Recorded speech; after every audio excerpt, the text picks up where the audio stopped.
बिस्मिल्लाहिर्रहमानिर्रहीम अस्सलाम वालेकुम। आज मैं आपसे शेयर करने लगी हूँ कोफ्ता रेसिपी। कोफ्ते तो आपने हर जायके से खाए होंगे, लेकिन मैं आपसे शेयर कर रही हूँ दाल के कोफ्ते। खाने में इंतहाई लजीज, मज़ेदार, खुशबूदार से ये कोफ्ते मुंह में जाते ही घुल जाते हैं। इस तरह के दाल के कोफ्ते अगर एक बार बना के खा लिए जाएं तो इनका जायका और खुशबू हमेशा याद रहती है। इसकी तैयारी के लिए हम घी का इस्तेमाल करेंगे। ऑयल या घी का इस्तेमाल ज़रूरत से थोड़ा-सा ज़्यादा होगा, आप कम भी इस्तेमाल कर सकते हैं। घी गरम करने के साथ ही हमने लिए हैं 3 मीडियम साइज़ के प्याज़, इनको हमने रफली काट लिया है। प्याज़ को किसी भी शेप में काट के अगर हल्की आँच पे फ्राई कर लिया जाए, तो खानों का जो ज़ायका है वो बरकरार रहता है। प्याज़ जो हैं वो हमने हल्के ब्राउन कर लिए हैं। थोड़ी देर के लिए और प्याज़ों को फ्राई करेंगे तो इनका कलर बहुत ही अच्छा-सा आ जाएगा।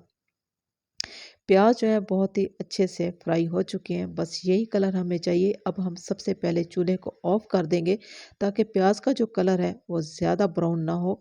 अब तमाम प्याज़ों को हम निकाल लेंगे। प्याज निकालने के साथ ही हम इसमें डाल देंगे लहसुन और अदरक का पेस्ट। चूल्हे को अभी तक हमने ऑफ ही रखा हुआ है। घी गर्म है तो इसमें हम फ्राई कर लेंगे लहसुन और अदरक के पेस्ट को। अब इस पेस्ट को बहुत ज़्यादा ब्राउन नहीं करना, फ्राई करेंगे खुशबू आने तक, ताकि इसका जो कच्चापन है वो ख़त्म हो जाए। पेस्ट बहुत ही अच्छे से फ्राई हो चुका है। खुशबू आने के साथ ही हम इसमें डाल देंगे टमाटर का पेस्ट। टमाटर का पेस्ट लहसुन अदरक के पेस्ट में शामिल करने के साथ ही फ़ौरन से हम चूल्हे को ऑन कर देंगे और इसी के साथ ही हम कुछ खुश्क मसालों का इस्तेमाल करेंगे, जिसमें है लाल मिर्चों का पाउडर, सूखा धनिया पाउडर और हल्दी पाउडर। इसके अलावा हमने किसी भी और खुश्क मसालों का इस्तेमाल बिल्कुल भी नहीं करना। स्लो आंच पे इन खुश्क मसालों को टमाटर के पेस्ट के साथ थोड़ी देर के लिए फ्राई कर लेंगे। अब आ जाते हैं अपने ख़ास बैटर की तरफ, जो कि इस रेसिपी में जान डाल देगा। ये हैं जी वही प्याज जो कि हमने फ्राई कर लिए थे। इसमें थोड़ी सी हमने क्रीम शामिल की है और थोड़ा सा दही शामिल की है। मैं कैमरे में आपको दिखा नहीं सकी, इसके लिए माजरत। तो मैं आपको डिटेल से बता देती हूँ कि आधा कप जो है हमने दही लिया है, आधा कप जो है हमने क्रीम ली है और इसी के साथ ही हमने इसमें प्याज शामिल कर दिए, थोड़ा सा पानी शामिल किया। अब एक स्मूथ और क्रीमी किस्म का हम बैटर तैयार कर लेंगे। दोबारा से आ जाते हैं चूल्हे की तरफ, तो अपना मसाला जो है हम चेक कर लेते हैं। इंतहाई अच्छी खुशबू और लुक के साथ ये मसाला जो है मुकम्मल तौर पे तैयार हो चुका है। अब हम क्या करेंगे कि जो हमने एक स्मूथ और क्रीमी किस्म का बैटर तैयार किया है प्याज और दही क्रीम के साथ, तो वो हम साथ में शामिल कर देंगे। अब इन मसालों को हम मिक्स कर देंगे। मिक्स करने के साथ ही हम ढक्कन लगा देंगे और ताकि ये दम वाली आंच पे इनको छोड़ दें और दही का पानी खुश्क हो जाए और क्रीम का जितना भी टेस्ट है वो इसी मसाले में शामिल हो जाए।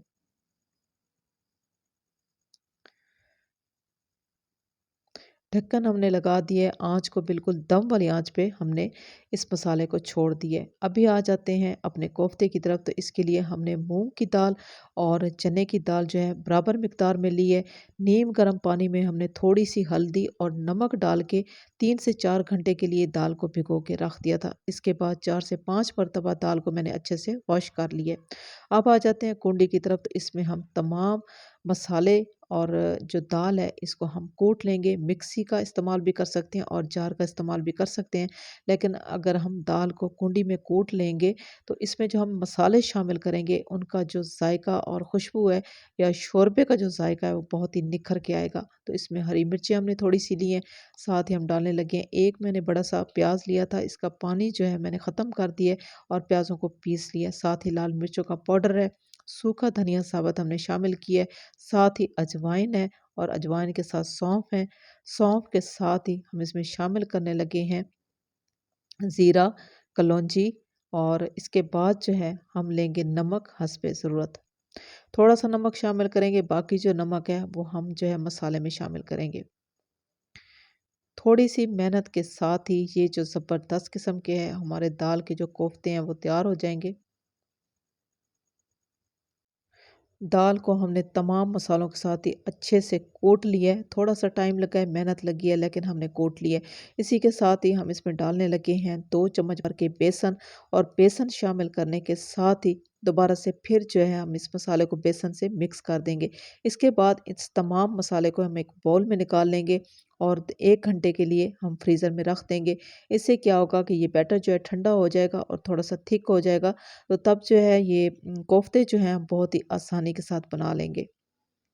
तमाम मसाला मुकम्मल तौर पे तैयार हो चुका है और खुशबू तो मैं आपको बता नहीं सकती कि इंतहाई अच्छी खुशबू के साथ ये जो बैटर है मैंने फ्रीज़र में रख दिया था, अभी ठंडा हो चुका है, तो हम बना लेते हैं इसके कोफ्ते।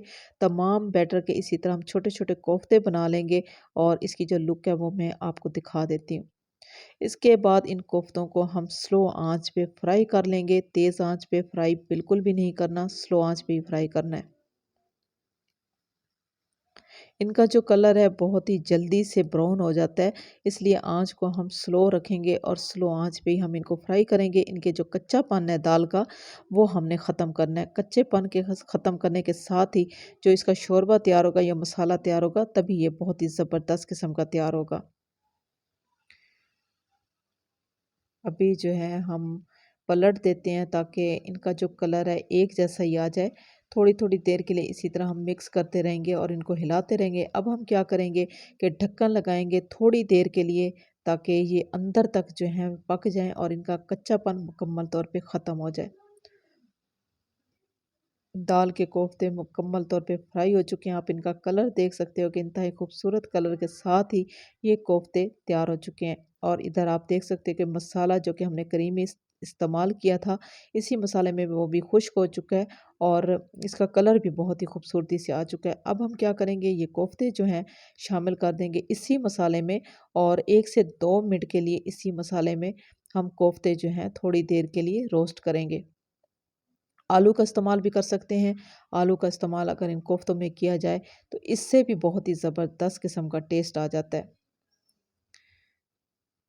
अब हम पानी का इस्तेमाल करेंगे। पानी का इस्तेमाल ना ही तो बहुत ज़्यादा करना है और ना ही बहुत कम करना है।